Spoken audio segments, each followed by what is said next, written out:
कारणावर मला कुणी चर्चा केली नाही, माझ्याशी चर्चा करायला कुणी कुणाची आता नमस्ते झाला असतं सभागृहात तर एखाद्या विषय कुणी समोरासमोर आलं तर कुठल्याही पक्षाचे असतील, भाजपवाले असतील, कुणी सर्वांचं आमच्या सभागृहात तेवढं काय कुणाची भेट झाली तर अशी कुणाची भेट नाही, कुणाचा राजकीय मला फोन नाही, संपर्क नाही. मला आदरणीय सुनीलजी तटकरे साहेबांची सभागृहात एकदा नमस्ते सोडून याच्याशिवाय कुठेही काही भेट नाही, गाठ नाही, माझं कुठं बोलणं नाही. नैतिकतेच्या आधारावर धनंजय मुंडेंनी राजीनामा दिला पाहिजे का? बघा आता आमच्या बीड जिल्ह्यात किती नैतिकता आहे, महाराष्ट्रात किती नैतिकता आहे ह्याच्यावर मी बोलावं असं एवढं मला वाटत नाही. आता नैतिकता ज्याची त्यानं सांभाळून बघितली पाहिजे त्याच्यावर मी काही बोलणार नाही. राज्यभरात गुंडगिरी वाढते असं वाटतं. हे तर 100% खरं आहे ना. बीड राज्यभरात गुंडगिरी किती प्रमाणात होती, पण बीडमध्ये तर 100% गुंडगिरीचं राज्य आहे आणि गुंडांचं राज्य कमी करण्यासाठी बीडमध्ये कायदा व सुव्यवस्था पुनश्च एकदा प्रस्थापित करण्यासाठी राज्य सरकारने काम केलं पाहिजे. उपमुख्यमंत्री असतील किंवा दोन्ही उपमुख्यमंत्री आणि मुख्यमंत्र्यांनी त्याच्यात लक्ष घातलं पाहिजे असं मी वारंवार सांगितलेलं आहे. बीड जिल्ह्यामध्ये जर सरकारनं लक्ष घातलं आणि जसं मुख्यमंत्री महोदयांनी सांगितलं की आम्ही मोकोको लावणार, सामूहिक गुंडेगारी डिक्लेअर करून सगळं मोकळी करणार आणि ह्याला कोणाला सोडणार नाही, तर या पद्धतीनं जर मुख्यमंत्र्यांनी काम केलं तर अतिशय उत्पन्न होईल. पण असं काम केलेलं आणखी तरी काही दिसणार मला.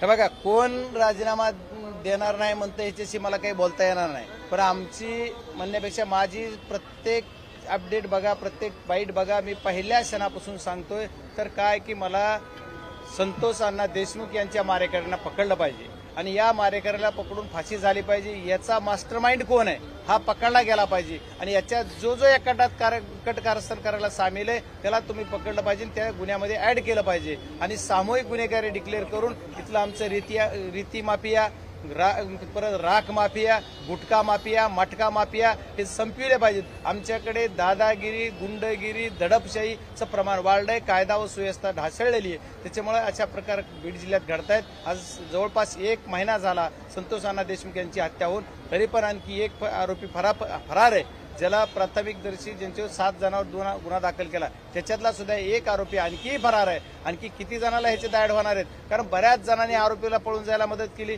काही आरोपी कुणाच्या घरी होते कळते, कुणी ह्या गाडीनं आलं म्हणतं, पिक्चर स्टाईल कुणी रचना दाखवतंय, कुणी त्याची स्टोरी बनवतंय. पण या आरोपी जे पकडलेत या आरोपींना कुणी मदत केली, पहिल्या क्षणापासून गुन्हा झाल्यापासून ते बाहेर कसे गेले आणि कुठे गेले, कुणाच्या इथे राहिले, या सर्वांना सहआरोपी का करत नाहीत.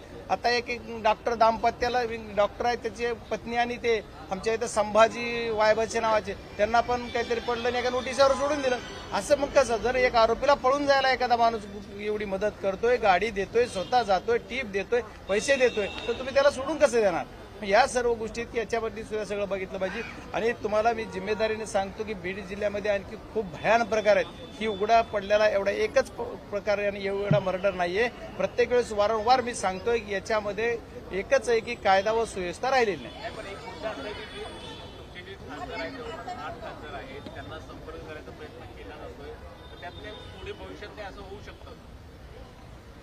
बघा मी काय म्हणते, भविष्यात जर तोरावर कुणी काय बोलावा नाही बोलावा हे मला कळत नाही. पण राजकारणामध्ये आजच्या स्थितीला जो तुम्ही प्रश्न मला विचारलेला आहे की मी ठीक आहे, तुम्ही मला एकट्याला जर विचारित असाल तर मी तुम्हाला सामूहिकरित्या सांगतो. आम्ही 8 खासदार म्हणून लोकसभेचे, राज्यसभेचे खासदार आदरणीय साहेब आणि फौजिया खान मॅडम आहेत, त्यांच्यावर मी काय बोलावं. पण या 8 खासदाराविषयी तर सांगतो कारण ते नेते आहेत आमचे. पण या 8 खासदारामध्ये ताई आमच्या नेत्या आहेत प्रमुख आणि आमचे अमोलदादा कोले साहेब पण आहेत. याच्यात आम्ही 6 जण नवीन आलेलो आहोत. पण आमचे 8चे 8 खासदार जिम्मेदारीने सांगतो आम्ही सर्वजण एक आहेत. ह्याच्यात कुठेही काही नाहीये. 8 खासदारामध्ये कुठेही बेबनाव नाही, कुठेही काही वेगळा प्रकार नाही. हा माध्यमाने आज सुरू केलेला विषय कशामुळे सुरू झाला हे मला माहित नाही.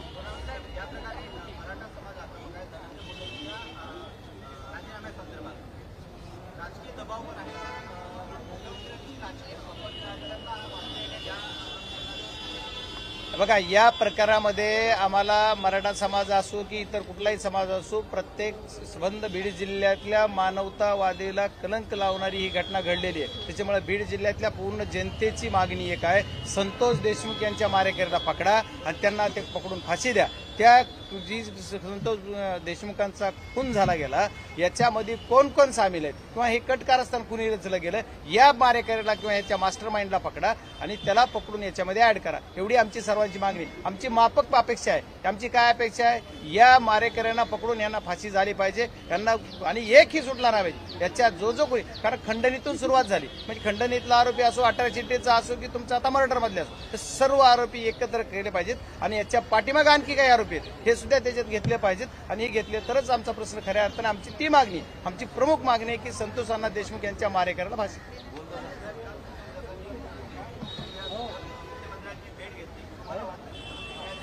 बघा, मुख्यमंत्री महोदयांनी त्यांना फोन केलेला त्यांच्या भावाला, त्याच्यामुळं ते त्यांना बोलवलं असेल किंवा त्याच्यात कुणी बोललं असेल तर मुख्यमंत्र्यांनी त्यांना भेटले तर त्याच्यात चुकीचं काही नाही. राज्याचे प्रमुख तेच आहेत, कायदा व सुव्यवस्था सांभाळणे त्यांची जबाबदारी आहे आणि कायद्याचं म्हणजे गृहमंत्री सुद्धा तेच, त्यांच्याकडे खाता असल्यामुळं त्यांना ते भेटलं पाहिजे तर ते भेटले असतील आणि न्याय मागितला असेल, आम्हाला न्याय पाहिजे म्हणून. आणि मला वाटतं मुख्यमंत्र्यांनी जर त्यांची भेट घेतली ती खरी सार्थक ठरली तर चांगलं होईल, कारण सीआयडीच्या बाबतीत आणखी एसआयटी वेगळी नेमली, सीआयटी वेगळी नेमली.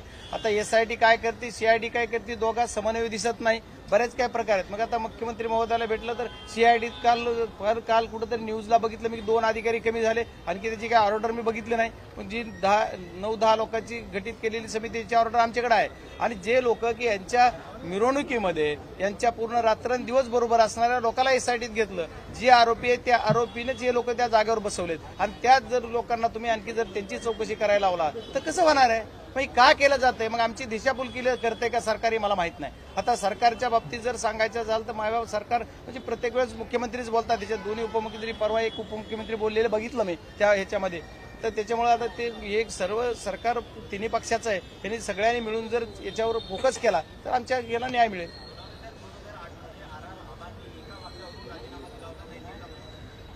बघा, आमच्या बीड जिल्ह्यात काय कल्चर आणि काय नैतिकता याच्यावर मी बोलावं असं मला वाटत नाहीये. माझं एकच म्हणणं आहे, संतोष अण्णा देशमुखचे मारेकरी आणि त्याचे मास्टर माइंड याला सर्वांना एकत्रित गुन्ह्यात आणून त्याला फाशी झाली पाहिजे. खूप खूप धन्यवाद.